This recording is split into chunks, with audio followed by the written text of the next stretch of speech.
Merci. La parole est à monsieur Philippe Gosselin.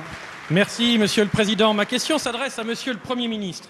Alors que la Commission des finances va examiner cet après-midi la programmation des finances publiques pour les prochaines années, Bruxelles s'apprête à censurer le budget français pour 2015.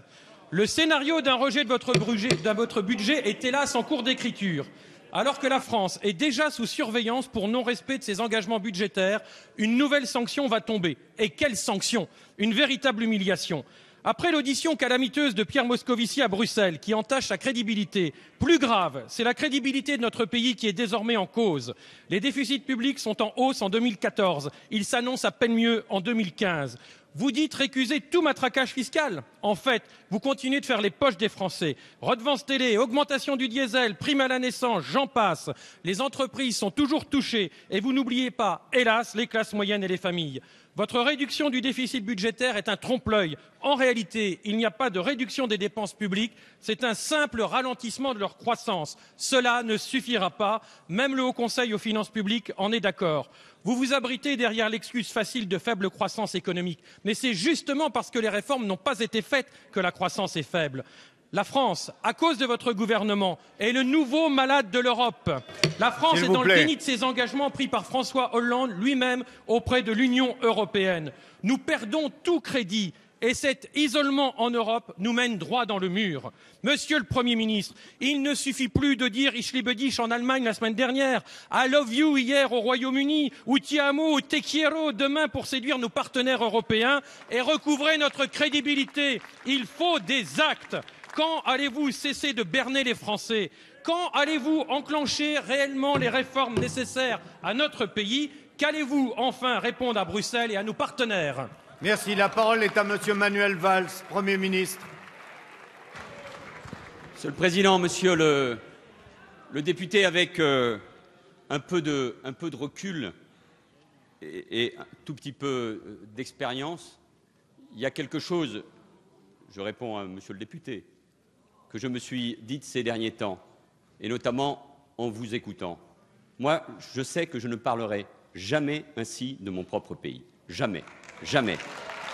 Et de ce point de vue-là, en respectant parfaitement les propos des uns et des autres, et notamment le rôle du Parlement européen, contrairement à ce que vous avez dit, non seulement Pierre Moscovici a fait une belle intervention il y a une semaine, mais j'étais particulièrement étonné qu'il est vrai, parmi d'autres, ce soit deux parlementaires français, certes de votre camp, qui étaient les premiers à s'en prendre à lui, non pas à cause de ses compétences, mais parce qu'il avait été ministre de l'économie et des finances du gouvernement de Jean-Marc Ayrault. Enfin, quand on regarde, Monsieur le député, les choses, et je l'ai rappelé lors de mon discours de politique générale au mois d'avril, l'honnêteté, y compris quand on en discute avec d'autres chefs de gouvernement, c'est de constater que si, et je ne reprendrai pas ce terme, qui d'ailleurs était le terme qui concernait l'Allemagne au début des années 2000, et tout en gardant cette position responsable, mais quand on a fait 600 milliards de dettes avec votre majorité, et vous étiez député, quand on n'a pas respecté les critères, et quand on n'a rien fait pour soutenir la compétitivité de ce pays, alors on ne vient pas donner de leçons.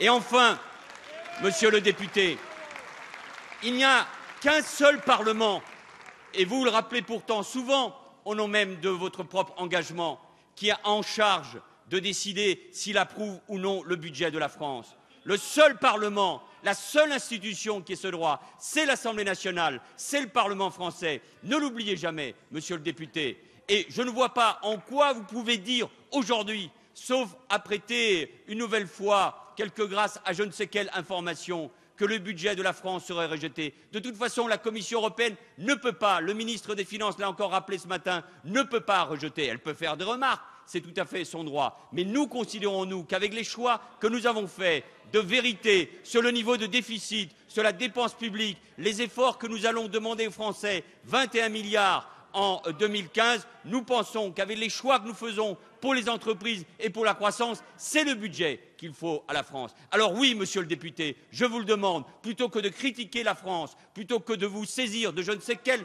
thèse qui ne vient pas de notre pays, alors faites des propositions crédibles, présentez-les devant les Français.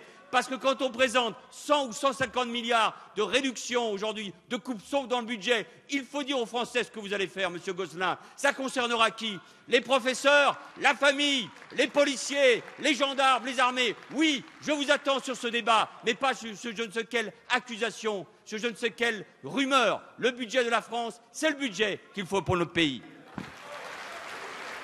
Merci, monsieur le Premier ministre.